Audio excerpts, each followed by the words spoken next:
The next team that will present is the feeding tube team, which has been working very hard on developing a better way to replace them. But I'll let them tell you about that. My name is Ryan. I'm the lead inventor of QuanTube. We're very happy to have our sponsor, Dr. Joel E. Mullen, here with us today. Dr. Mullen, would you please stand up? Dr. Mullen is a practicing specialist in this field. He's our sponsor. He has over 20 years of experience. We're really pleased to have him with us today. I'd like to turn it over to Akshay, my colleague. He'll give you the presentation today. Thanks, Ryan. My name is Akshay, and I'll be presenting our project, which is the replacement gastric feeding tube, which we've dubbed QuanTube.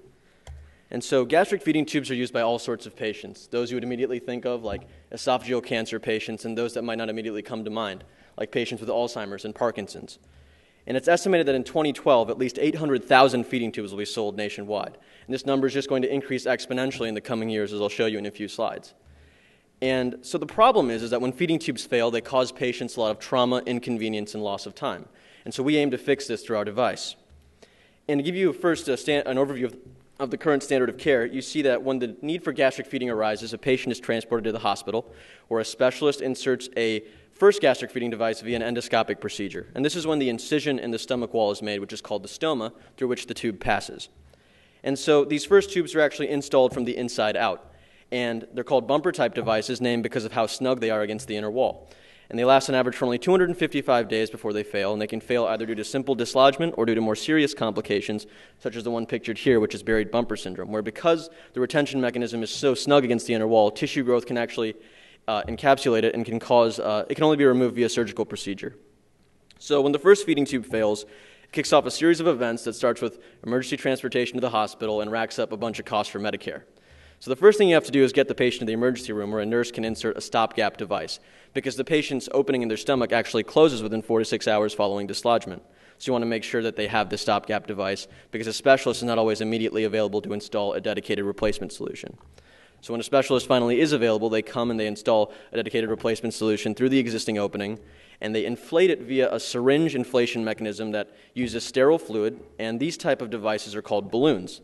And they last an average for only 90 days, and because they have such bulbous retention mechanisms, as you can see, they cause complications that are related to shear force, such as ulceration. And again, they're only installable via a fluid syringe mechanism, which non-specialists find too difficult to perform themselves. So 3 different devices at 3 different points in time. And if you're a patient, what you see is when your device fails, you can't get care on site. So you have to get rushed to the emergency room where a nurse inserts a stopgap device while you wait for a specialist. The specialist installs that replacement solution when they finally have time, and then that solution lasts on average for only 90 days. So you're shuttled back to your nursing home or your place of residence, and this whole thing starts over again when that device fails. It's crazy. And it's not only wildly inconvenient for the patient, it's unsustainable to the healthcare system. It costs, we estimate, $4.3 billion annually every year between not only the cost of the tube, but the cost of emergency transportation and the cost of getting the hospital involved. There has to be a better way. So what we envisioned was something more like this, where when the initial tube fails, a patient can get care right away on site from a non-specialist caregiver who can install an easy-to-install tube that lasts a lot longer than 90 days. So our goals behind our device, we had very specific patient goals that drove our engineering. We wanted it to be the most convenient device ever for patients so they could get treatment on site instead of having to go to the hospital to get a replacement tube. We wanted it, again, to save them a lot of time so they don't have to deal with having to waste time getting transported to the hospital or waiting for a specialist. And finally, just by how it works, it's going to be the most cost-effective solution for the system, because you're not going to have to worry about the costs associated with transportation or getting a hospital involved. The only thing Medicare will have to reimburse with our product is the cost of the tube itself, which will be fully in compliance with existing reimbursement codes. So the device that we created consists of 4 key parts. You have the outer tube, the inner tube, the retention disc, and the twist-on installation nut. And all of these components are pictured here. And you can see right now that the device is in its collapsed conformation. And to get it into its expanded conformation, what you would like when it's actually used by a patient, we've created the easiest to install, we think, installation procedure that exists in the gastric feeding space. So I'd just like to show you that now. So everyone's used a bolt and threading before, and that's all there is to this installation procedure. You simply twist on the installation nut until it's tight, and the device is fully installed. So after you've installed the device inside of a patient, you have this easy threading for use by a non-specialist, and it takes on average only 6 seconds to install. So you just twist it clockwise, and you see as you twist it on the proximal end, the tube expands to its natural resting conformation. And you simply slide up the retention disc to complete installation. So this is a pretty interesting looking retention mechanism. It doesn't look a lot like the existing competition. It's actually 5 separate wings joined together by a thin polyurethane layer. And it has a specific depth to it so that it avoids tissue growth-related complications, such as buried bumper syndrome, which I showed you before. And it also avoids ulceration by minimizing contact with the inner wall. And we've designed it with something we call auto-force feedback, where it intelligently changes the shape, its shape based on whether or not there's external force pulling on the tube, which I'll show you in a second. And so it's also, in addition to being advanced design, it's very robust. It can withstand over 100 newtons of applied force, and we actually haven't managed to break it yet. Again, quick and simple installation for a non-specialist on site, 6 seconds on average to install, 3 seconds to remove, and it comes fully assembled out of the box and ready for use. And so here's a video of it being used in simulated patients. So you just simply insert the tube through the existing opening, and to install it, you simply rotate the installation nut clockwise, and then to complete installation, you just slide on the retention disc, and the device is installed. And you see that the shape of the retention mechanism inside of the patient is actually expanding when there's force applied outside. So it prevents dislocation when that's a legitimate danger, but otherwise it resumes its elliptical shape, which minimizes contact with the inner wall and avoids complications that you see with today's devices. And uninstallation is just as simple. You just slide off the retention disc and unscrew the tube, and you can easily slide it out. So here's another view of the installation procedure. And we actually talked with nurses here at the Johns Hopkins Hospital and asked them, what do you honestly think about this installation procedure? And they said they found it as easy to install as the stopgap devices they currently install in the emergency room. And if replacement devices had this type of installation procedure, they would actually give it a shot. So we've gotten a lot of feedback from them, and it's helped us tweak our design. And you see here that the device is actually expanding or resuming its natural conformation based on whether or not there's force pulling on the tube. So I just have one last video to show you, which to show you that what looks good in theory actually works well in practice. We have a simulated stomach here made of a few pieces of pork, and our team leader is installing the tube, and you can see it's very easy to install.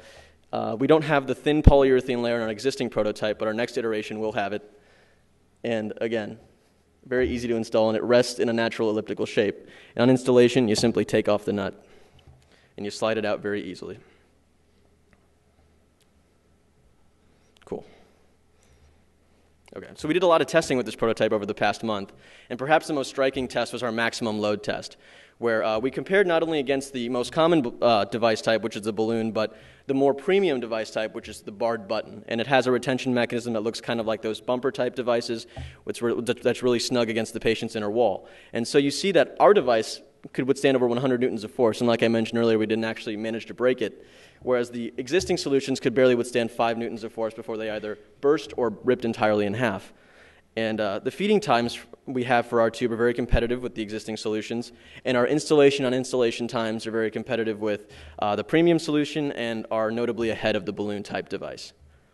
And in terms of testing in progress, we have 3 different types of testing that we're currently doing: animal testing, endurance testing, and chemical testing. And as we speak, there are currently pigs at an off-site FDA-approved facility with our tube installed, and we've received word that our retention mechanism is holding up just fine. And so we project to have most of this testing done by the end of the summer, rather. And so it's all going well. In terms of intellectual property, we surveyed not only the gastric feeding space, but other medical fields that have tube or catheter-type devices. And the 3 major claims that we have are twist-on easy installation, our 5 flexible retention wings joined together by a thin polyurethane layer, and our auto-force feedback flexible conformation are completely unique, and we haven't found anything that's close to them in our patent search. So we're very confident we'll have the freedom to operate in the market. When it comes to regulatory status, we're fortunate that, like all gastric feeding devices, our tube is a Class 2 FDA 510K exempt device, which means that all we need to get approved is our manufacturing practices and our device's technical specifications to go to market. There are no further regulatory hurdles needed. It's effectively a Class 1 device.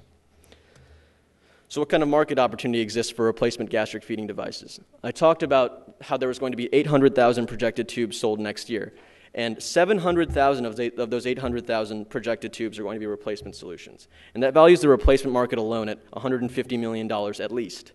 And you can see that this is only going to grow exponentially in the coming years, fueled by trends like the aging baby boomers and other medical trends you hear about every day. And so by 2020, we project that the replacement market alone will be over $350 million in valuation. And keep in mind that our tube can be easily adapted to serve as an initial placement solution, so it can tackle the remaining part of the market you see in orange. And we also plan to roll out accessory devices, which we didn't factor into this market size. So there's tremendous opportunity here, we think, for a disruptive product design. And our marketing strategy is really going to emphasize that when you use our product, it's going to help not only the patient, but specialists and non-specialists as well. So leading up to launch, we want to target large hospitals in key metropolitan areas and really talk to specialists about how QuanTube is going to alleviate a burden from them, really.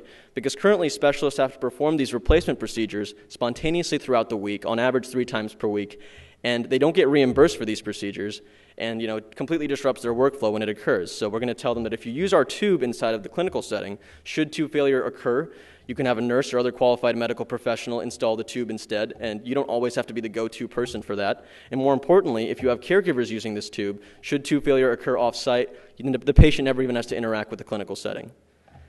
And so we're going to get valuable testing data during that period, we believe, and leading up to launch, we're going to transition our marketing efforts to non-specialists, because that's really our primary barrier to entry, convincing non-specialists that have been told and really conditioned so far that they can't do these replacement procedures, that this is a device really designed with them in mind. And so we're going to use a lot of direct marketing techniques and really leverage the testing data that we've gotten with specialists to really focus primarily on convincing non-specialists that this is a device for them. And we actually have an instruction manual here that is an example of one of the more traditional marketing approaches we'd use to show to non-specialists how the device works. And so it's really about tearing down those psychological barriers and demonstrating that this helps everybody in the equation.